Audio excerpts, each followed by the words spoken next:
What's good with it, chat? It's time to hop back on the tier list shit, and we hopping into the 3 point category.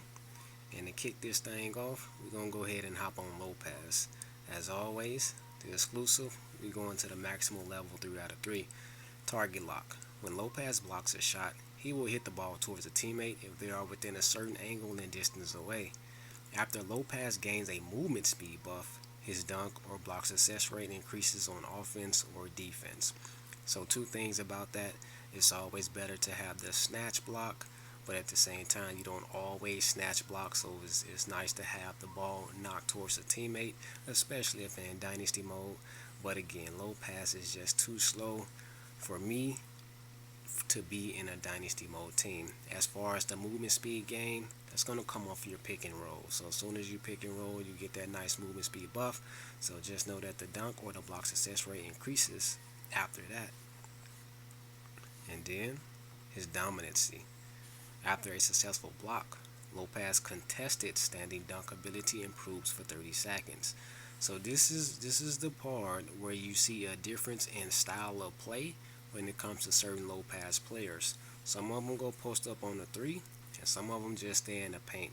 And they stay in the paint because they got this high rise, and you literally just stand there. The standing dunk ability improves for 30 seconds for 20%. So that's why you see a difference. And then let's go ahead and get into the stats themselves. As always, R7 on the left side, R5 on the right for your comparison. If you want to max him out or not. The price, 25. He's pretty inexpensive. Height, 7'1".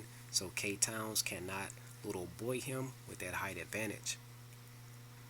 His strength is 801, and that is nice when you're going up against an MB, because remember, MB little boys people whose strength is 100 below theirs. But again, it also depends on your coach, because MB that max is 900 strength and Lopez's max is 801 strength.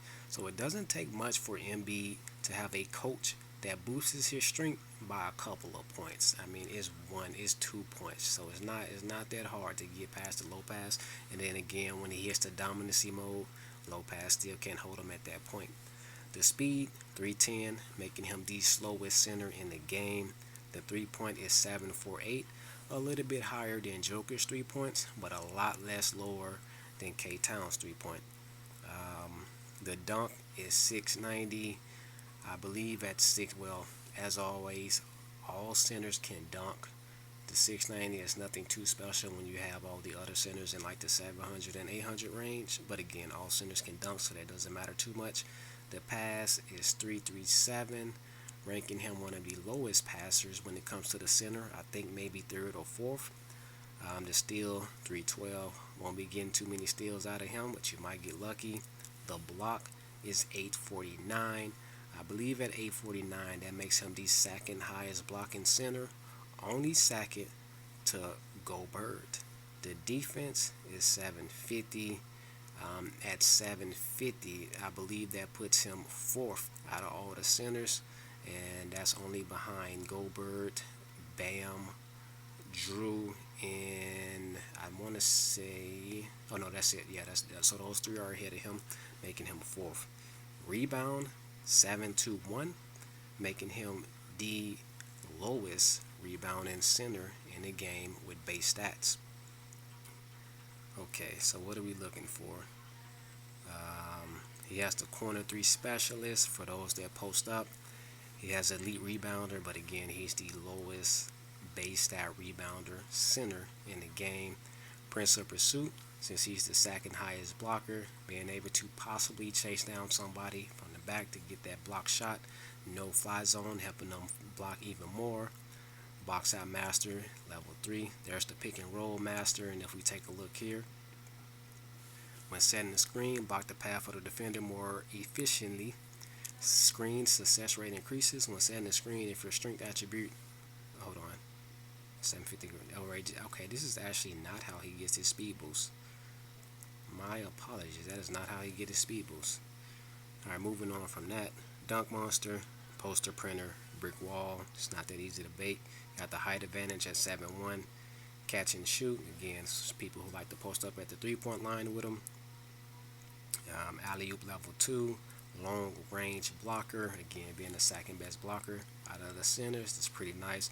He only has a box out counter level 1, so he will get boxed out and have a hard time getting out of it.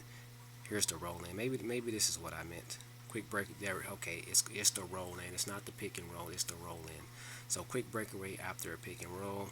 That's where he gets that speed boost. And it says that how to trigger during a pick and roll. Drag the joystick toward the basket and release the screen button to trigger. Enter high speed dribbling when catching the pass when rolling in. Got the snatch block and the putback dunk. And then here's his heat map here. As you can see, a lot of people like to post up with him at the 3, as I said, and then some people like to be down low to activate that dominancy. Let's see. Lopez, the real problem is the speed. It really is the speed. If he was faster, he would actually be a decent center. But I literally have gameplay on my channel where if Lopez is at the 3-point line, he literally cannot make it to the rim in time to help contest the rebound. So he's missing out on rebounds if you miss and he's at the 3-point line. He is literally that slow. That speed is also not going to cut it in Dynasty mode. This is why I don't use him. Speed matters. The block is nice, the defense being one of the lowest, and then the rebound being one of the lowest as well.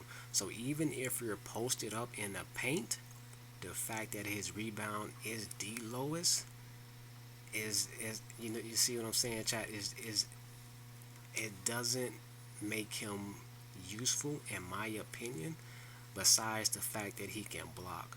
So because he has his dominancy, his exclusive move, the block, being able to literally knock it back to the teammates or even snatch block it, it'll make him valuable if you're going up against drivers. But when you have shooters on the enemy team, the fact that he has one of the worst rebounds and the slowest speeds, he's not going to help that much when you're going up against shooters. So you can sub him in when you are going up against drivers. But again, why? When you have, Gobert, when you have Embiid, you know what I'm saying? So it's not a justification reason for me. As I just don't see it, chat.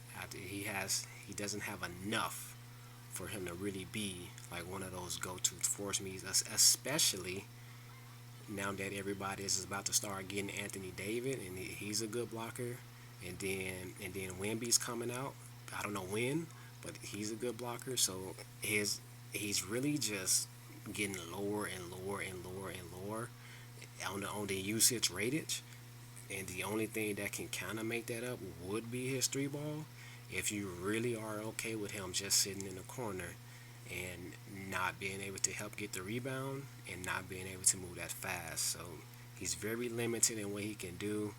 And, well, that's how I feel about him. With that, your boy is out.